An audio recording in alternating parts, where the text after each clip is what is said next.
All right, so Ken and Lisa Lain, the mountain gardeners. In this segment, Lisa just brings garden questions. What are your neighbors talking about that maybe we can share that would help you in your own backyard as well? So, welcome to the studio, Lisa. Thank you. You're looking fabulous, my dear. Fabulous.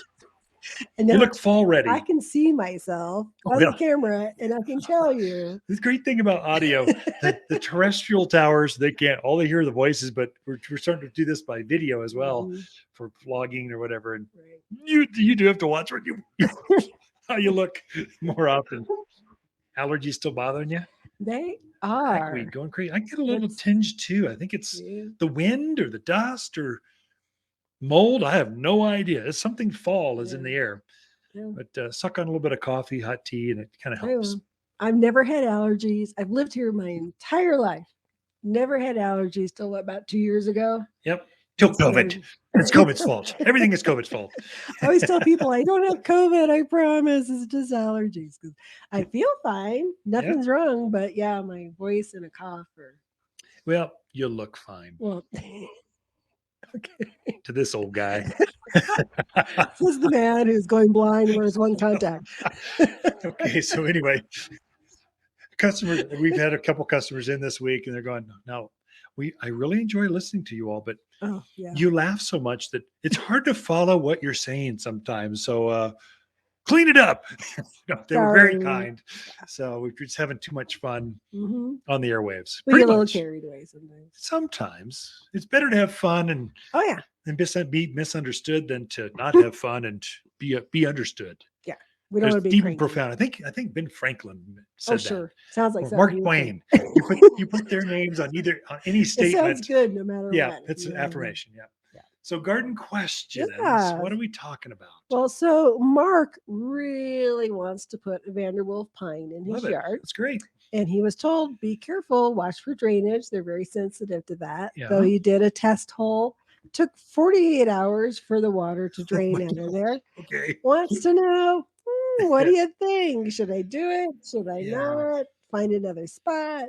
Yeah. So What's your Vanderwolf thoughts? pines are so pines do really well in northern Arizona. And then most of the listeners here are tuning in from northern Arizona. Um, they do not, I mean, they adapt well because it's dry, it's arid, it's bright, it's high altitude, extreme temperature swings, everything that pine trees love. We have it here, except for soils that don't drain. And so if it drained within, I was hoping for 12 hours, they go, yeah, go fine, you're fine. Don't worry about it. You're overthinking this. 2 days to get the water out of the hole, that's a lot, especially in the monsoon patterns. Yeah. There's two times when we get real wet here. March, the first part of April, you get these real heavy, wet snows that take weeks to melt and Hmm. disappear. You see damage on evergreens then. And the monsoons, August, September, lots of rain consistently, multiple times a week, where the whole, you'll get rain more than every 2 days. And so the plant never gets a chance to breathe. Right. Pines don't like that. What can you do for this hole? So it was Mark, right? Correct. Mark, don't plant a Vanderwolf pine in that hole as it is.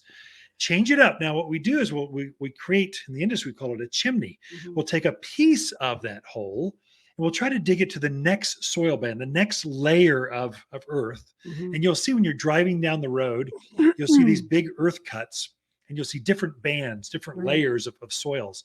Well, you've got that in your yard too. You just want to try to dig down to the next layer, and all of a sudden the plant will start draining.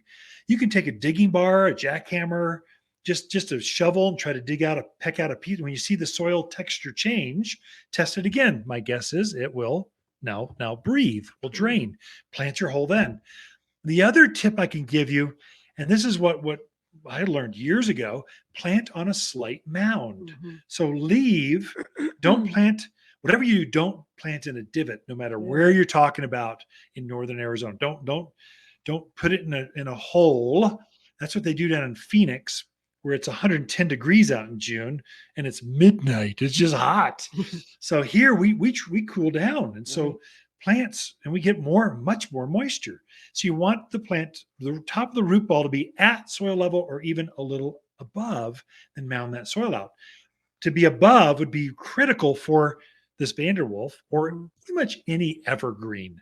No evergreen likes soggy, wet soil. And so to leave 2, 3, 4 inches of the root ball out of the ground, and then take some of this extra mulch, extra soil, topsoil, and then mound some dirt up. So when you finish, I don't see exposed root, but I see a slight mound. It's tapered, so it's hardly, no one will see it except maybe you, the gardener. And then put your irrigation on top of that mound. Put your water basin around that at the outside edge, and that will guarantee that at least 3, 4 inches of the root ball can breathe. Mhm. That's a game changer. Your mortality rate will drop dramatically Mhm. just with that technique. But the way it currently is, what the question was posed, took 2 days for my soil to, should I plant it there? The answer is no, No. unless you modify the hole or change it or raise bed or another part of the yard. So just they're so sensitive to Yeah. which makes them drought hardy. They're Right. tough. They go through drought and hot and heat, low water. Mhm. They got a lot of things going for them, but soggy soil ain't one of them. Right. So beware with that one. All right. Next question is from Don. He says, I think I heard you say to prune lilacs, not to prune lilacs this time of year. Okay. He said, if that's true, my maintenance man didn't get the same The information. memo.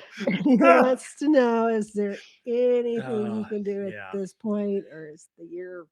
So have your wife go outside, and the maintenance guys are out there. Have her hold them while you can slap them, because they just totally blundered the whole thing. There's no recovery at this point. So that is not going to affect the health Right. of the lilac or your spring bloomers. It doesn't Mhm. affect that at all. It just won't bloom. Yeah. So when they pruned it back this time of year, they cut off the flower bud that's been forming for 4 or 5 months. Mhm. Now, is there enough time to possibly have new leaf flower buds form? It would be worth a try. I would try it.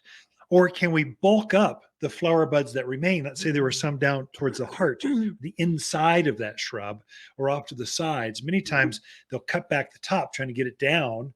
And so you'll see these butchered lilacs, they bloom off to the sides and Yeah. not up to the top. It looks kind of like a Dr. Right. Seuss lilac or something.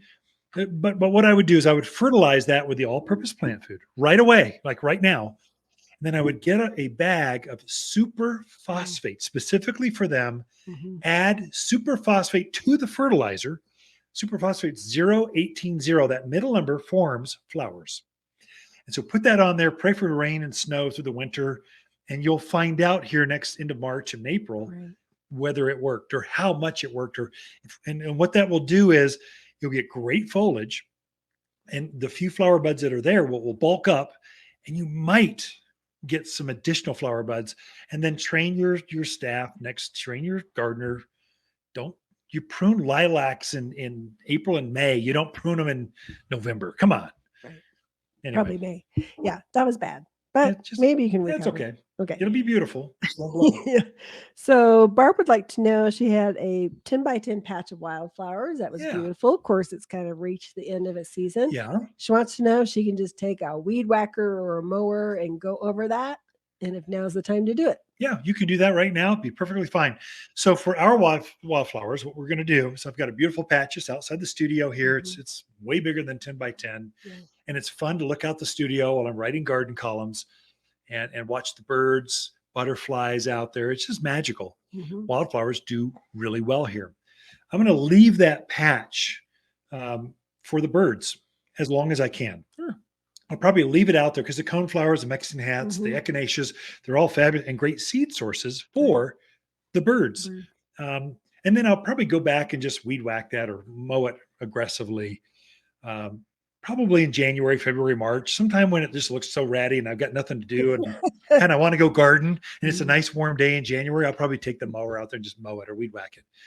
But I'm thinking of my birds specifically. Good I'll keep it idea. out there for them. Yeah. But if you really wanted to, yes, you could do it right now. No problem. Go for it.